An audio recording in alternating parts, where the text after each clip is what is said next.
In today's video, we're going to understand one of the most important control devices in oil and gas and process systems, the back pressure valve.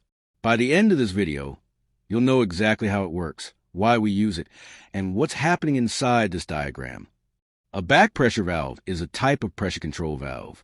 Its main function is to maintain a set upstream pressure, no matter what the downstream conditions are.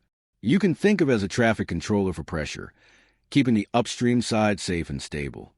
Let's look at the diagram step by step. At the top, we have the adjusting screw and pilot spring. By turning the screw, we compress the spring and set the desired upstream pressure. Next, you see the pilot diaphragm. This senses the upstream pressure. If the pressure rises above the set point, the pilot reacts. That signal is transferred to the motor valve diaphragm, which controls the motor valve itself. The shaded areas in the diagram show two things.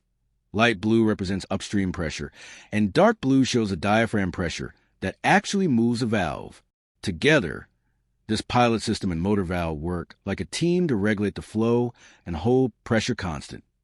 Here's how it works in action. Fluid enters from the left side.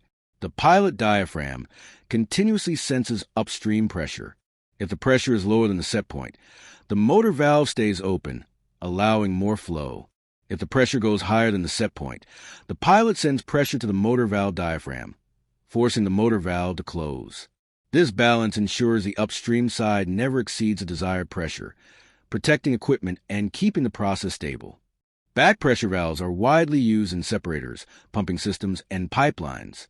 They make sure that upstream equipment like compressors or separators always operate at the right pressure, avoiding damage and inefficiency.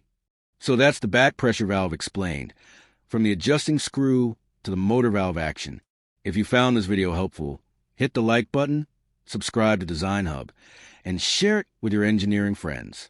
Stay tuned for more design insights, simplified